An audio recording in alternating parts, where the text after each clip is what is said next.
Welcome to Only for Your Ears in today's episode. But before we begin, I'd like to give thanks to all the people that have liked, shared, and subscribed. This is very much appreciated. Now for episode 55, Godfather Death by the Brother Grimes, or which I've renamed as The Trickster, the Reaper, and the Forgotten Light. The structure will remain the same, starting off with a brief summary where I'll digress in a few highlighted points, give a reflection, and a pearl of wisdom. We'll move on to my critical review on how this fairy tale plays in today's society by using a film to give a parallel. Then we'll move on to the trigger points, where I'll express some personal references and why there were trigger points and how they existed for me. And last but not least, my quote and a close. Now, let's begin with today's episode, Godfather Death, or The Trickster, the Reaper, and the Forgotten Light by Brother Grimes tells the story of a poor man with 12 children who seeks a godfather for his 13th child. I digress. Apart from the fact back then in the day, there were no real effective preventative methods to birth control. I think there's this idea that having more children ensures that a man's genetic legacy lives on indefinitely. However, there is no guarantee. Either way, you can't beat death, or can you? The poor man first encounters God, but refuses him as the godfather because he believes God favors the rich. I digress.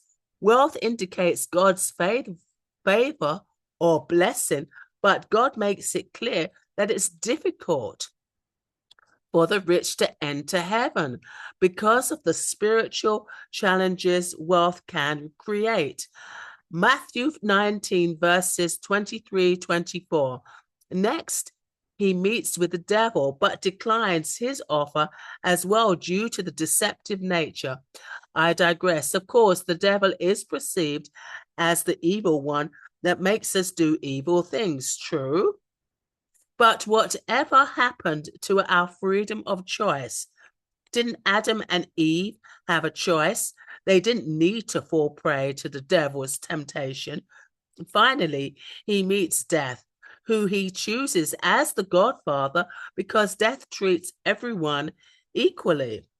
I digress. Well, yes, because death is considered a natural process of life that cannot be avoided. Besides, the old man had already rejected the other two options, so death was the obvious choice. Reflection. Overall, most religious teachings encourage evaluating people by their character, actions, and compassion, not by their material wealth. It's easier for a poor person to give generously than a wealthy person to do the same. It has to do with the sense of responsibility, a pearl of wisdom. The godson didn't understand, although he was a healer, he was not superior to us mortal human beings. Even he had no experiences, his judgment today too, just like Jesus did for us who died on the cross.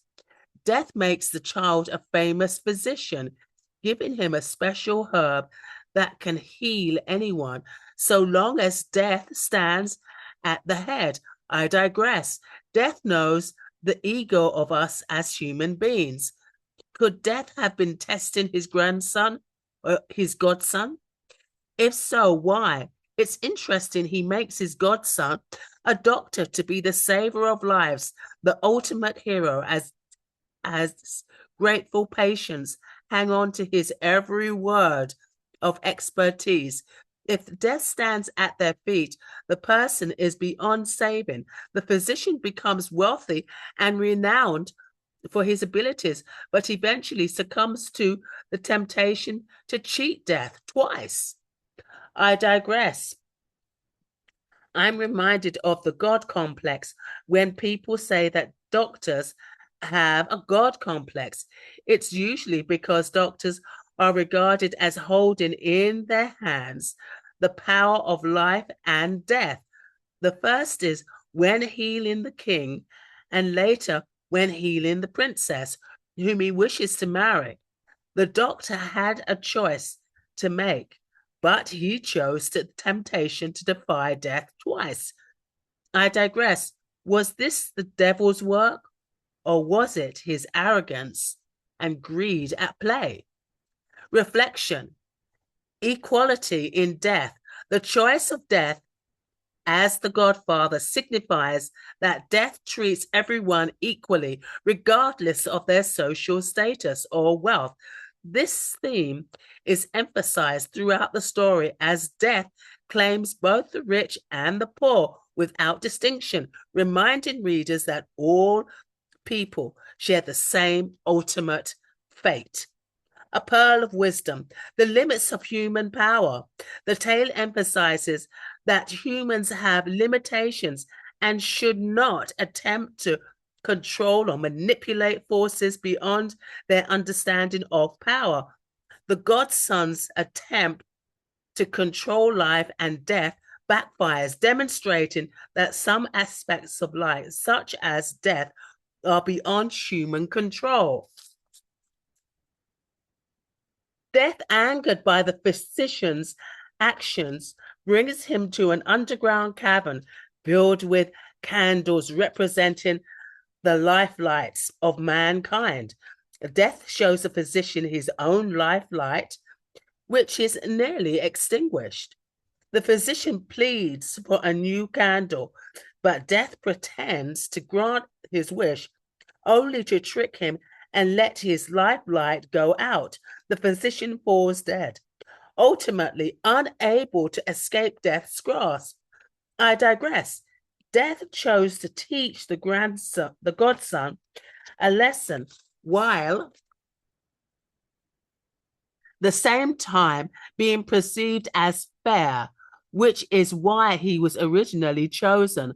I wonder if his blood father would have allowed his 13th son to die if he had the power of death. Reflection, importance of respecting natural order. The story highlights the importance of adhering to the natural order of life and death. By trying to outsmart death and manipulate the rules, the physician disrupts the balance of life. His actions have grave consequences, reinforcing that idea that humans should not interfere with the natural order of things. A pearl of wisdom. It seems as though he became that wealthy person God referred to as being very difficult to enter heaven on a spiritual level. He felt because of his wealth, knowledge, and gifts, he could avoid death just one more time, but he couldn't. Now for my critical review on how this fairy tale plays in today's society.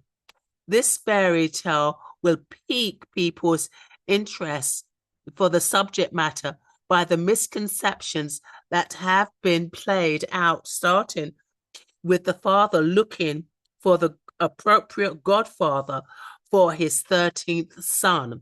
Misconception number one, in some cultures, having many children is seen as a source of status, security, and even immortality. While children can provide support in old age in certain societies, the number of children doesn't guarantee care or influence in the future. Societal and economic factors also play a role. This is also true in Spanish society, where the children are expected to look after their parents in old age, while the parents have to be the grandparents and parents to their children's offspring while they can go to work. I think the father was just overwhelmed by the number of children his family were responsible for. So therefore passed on much needed help to the godparents to raise them, which is what many Mediterranean cultures do. Hence, these overstuffed families and their children's children, which resemble a little league celebration. God favoring the wealthy. Misconception number 2. If someone is wealthy, they must be morally good or favored by God. In the reality, many scriptures emphasize that ultimate justice is spiritually and eternal, not necessarily immediate or material. Wealth can result from various factors, including hard work, inheritance, and even unethical practices. There are rich people that can be very generous in spirit, and when it comes to giving and donations, but a large percentage tend to be careful, if not frugal. Money doesn't equate as to spiritual wealth. These are two different things. The business of religion has manipulated the Christian kingdom through donating to various charities that they are generous in spirit. But this isn't true when it comes to helping the poor people in the congregation, for example. Josh Olstein is a televangelist who is notorious for how he turned his back on his own church when there was a flood in Texas and people were looking for shelter. He told them to find shelter elsewhere and that the church couldn't help them. It wasn't until his own congregation shamed him and saw that he was lying on all for all the world to see on Texas TV did he humbly help people. There were more things, but I won't go into the corruption of monies, etc., because it's too disappointing. The business of the church favors the rich, and then it makes it look as though that this is God's true spirit, which it isn't. Death and the devil, which is the trickster in this tale, aren't bad. In my eyes, death is an inescapable fact and natural process of life's closing of a chapter of life on earth. However, the devil plays a provocative function and role by testing us humans' faith, resilience, and the likes, so that he can exploit our weaknesses if we let him. That's why our self-belief in God's spirit, other spiritual protection, or who we are as a person is so important, so we don't fall prey to the evildoers. And that includes people. Sad to say, I'm not saying that the devil doesn't possess real power and isn't evil and doesn't have evil intent, but I do feel as responsible beings, we were given freedom of choice to empower ourselves with the wisdom to do the right thing. Let's take a quick look at the parallel version of this fairy tale with the aspect of the spirit of death. In the film Meet Joe Black, the ending is poignant and thought-provoking. Here is an explanation of the ending based on some questions. At the film climax, Joe Black, who is actually death personified, has been living amongst humans to learn about life, love, and human emotions. He falls in love with Susan, the daughter of a wealthy media mogul, William Parrish. However, Joe realizes that his love for Susan can never truly work. Parrish makes the case that love is more than just desire. It's also about sacrifice and a commitment to honesty.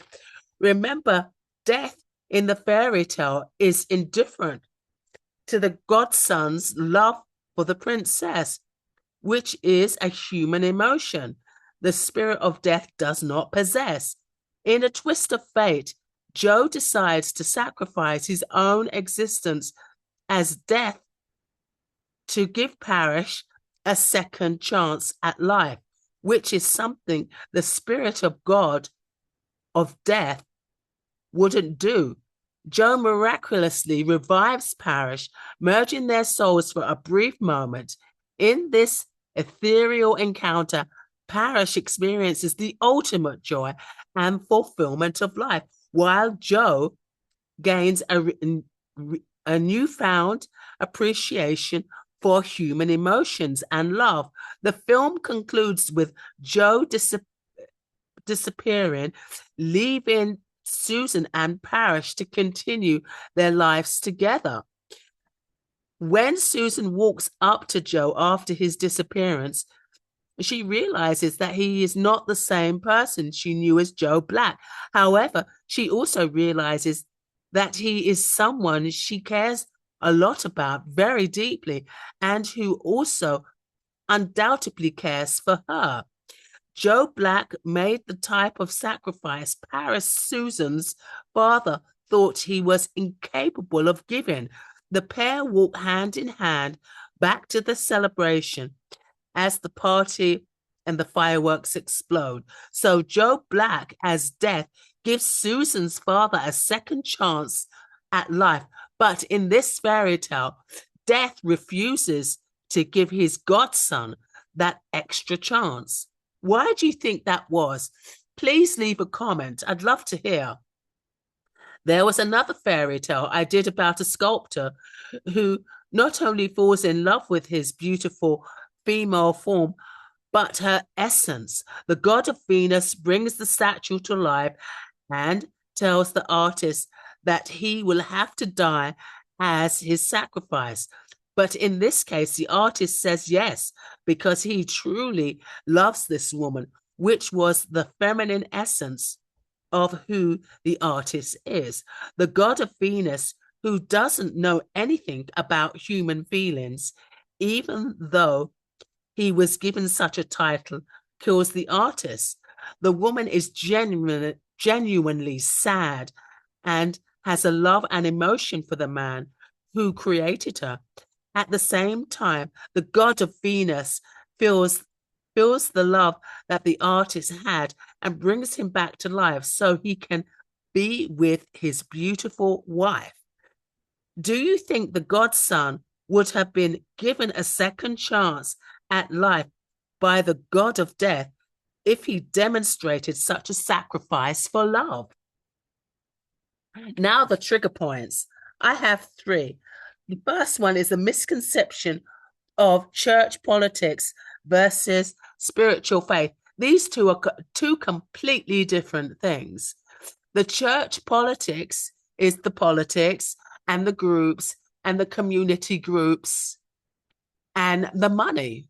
Basically, the money, the administration, and making sure that the money goes to the church and goes into the hands of the right people. But those right people is very rarely the actual people in the congregation.